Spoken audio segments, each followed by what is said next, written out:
Karibu msikilizaji mpendwa kwenye taarifa za habari za Pepele News. Mimi ni Leta Pepele, mtangazaji wako. Katika habari za leo tutaanza katika mkoa wa Kivu Kusini, ndani ya mji wa Baraka ambako watu wawili wamepoteza maisha na wengine kujeruhiwa kufuatia maandamano ya waendesha pikipiki waliokuwa wakipinga ushuru mpya. Baadaye tutakwenda katika eneo la Fizi ambako vijiji vya Kimete na Kibanje vimeripotiwa kuingia katika chini ya udhibiti wa waasi wa M23 wanaoshirikiana na Twirwaneho, na vikosi vya wazalendo viliweza kujiondoa kimkakati. Hizo ni habari ambazo tutakuletea kwa siku ya leo. Endelea kuwa nasi upate taarifa kamili.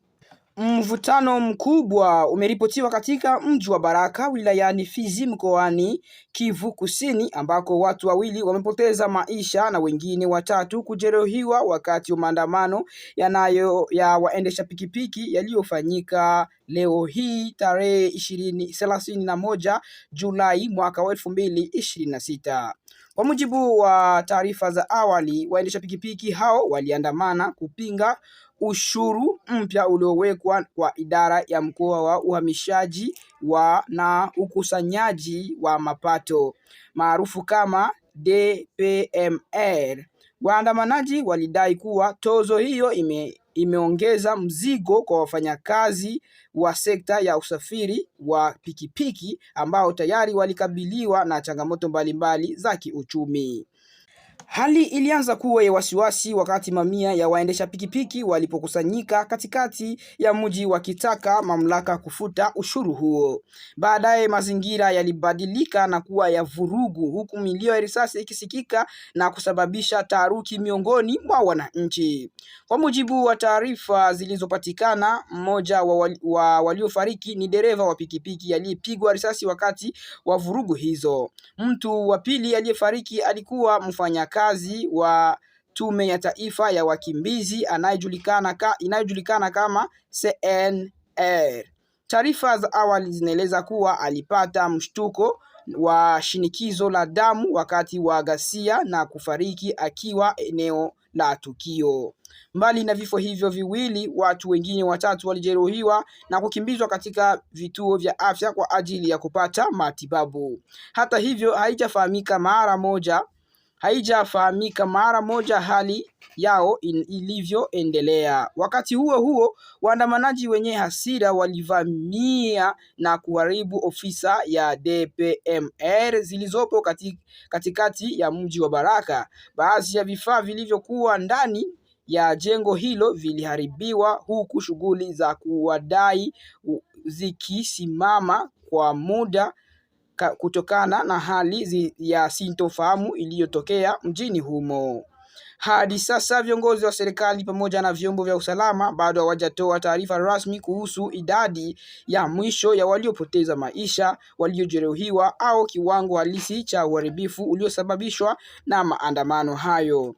Wananchi wa Baraka wanaendelea kusubiri maelezo kutoka kwa mamlaka kuu, huku wengi wakitoa wito kwa kurejeshwa kwa utulivu na kutafutwa kwa suluhisho la mazungumzo ili kuepusha matukio mengine ya vurugu katika eneo hilo siku zijazo. Hiyo ilikuwa ni habari kutokea hapo Baraka. Tuelekee basi huko Kimete na Kibanja ndani ya eneo hilo la Fizi ndani ya mkoa wa Kivu Kusini ambako mapigano yameendelea kuripotiwa ndani ya nyanda za juu za eneo hilo. Na vijiji mbalimbali vimeweza kuripotiwa kuweza kukamatwa kama vile Kimete na Kibanja vimeripotiwa kuingia chini ya udhibiti wa waasi wa Twirwaneho wanaotajwa kushirikiana na kundi la Red Tabara pamoja na muungano wa M23. Kwa mujibu wa vyanzo vya eneo hilo na taarifa kutoka kwa duru za kijeshi, hali hiyo ilitokea Alhamisi tarehe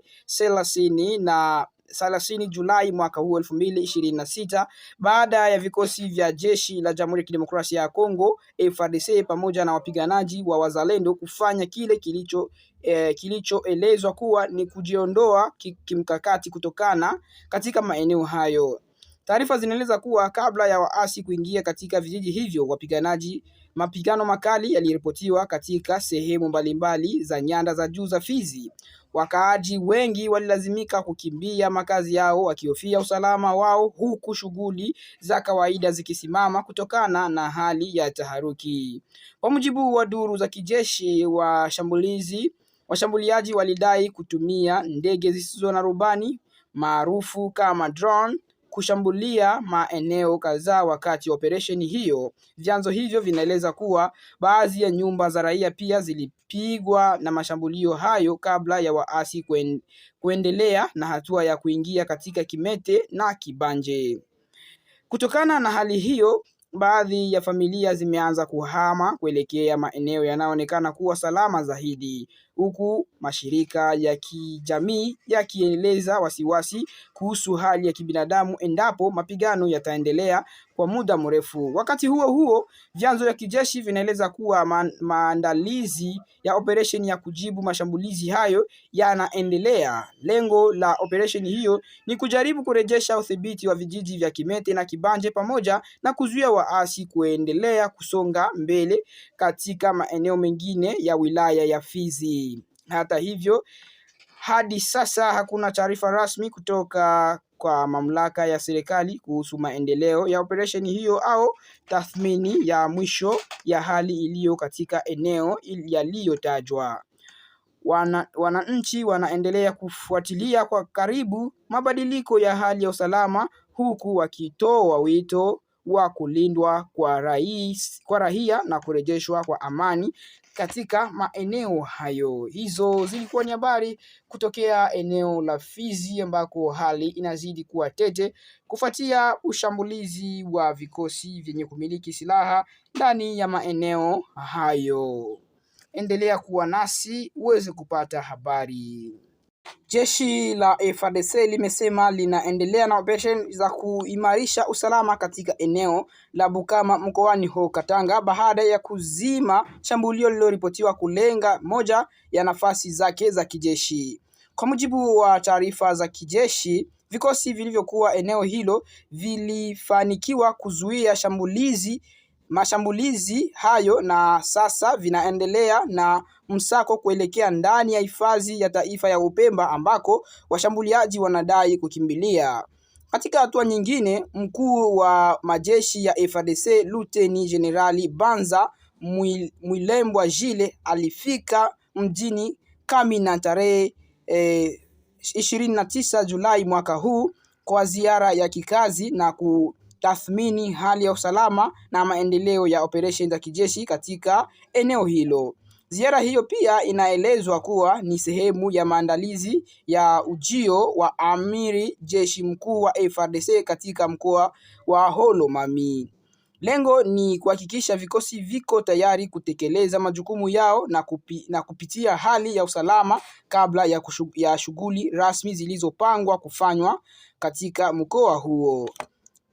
Ikumbukwe kuwa siku moja kabla ya tarehe 28 Julai, shambulio lilikuwa limelenga moja ya nafasi za FARDC katika eneo la Bukama. Hata hivyo, jeshi linasema lilidhibiti hali hiyo na linaendelea na operation za kuhakikisha usalama unarejea kikamili katika sehemu hizo. Hizo zilikuwa ni habari kutokea hapo Holomami ambako hali pia inazidi kuzorota kwa kuweza kushambuliwa na vikosi vyenye kumiliki silaha na vikosi hivyo kuweza kukimbilia sehemu ambazo ni vigumu kuweza kupatikana ndani ya hifadhi ya taifa ambayo inaitwa Parke Nationale ya Upemba. Hizo ndizo habari ambazo tulikuwa tukiuletea katika mfululizo wa habari za Pepele News. Asante kwa kufuatiliana nasi. Endelea kuombea amani na usalama nchini. Kwa niaba ya Pepele News, mimi ni Leta Pepele. Kwa heri.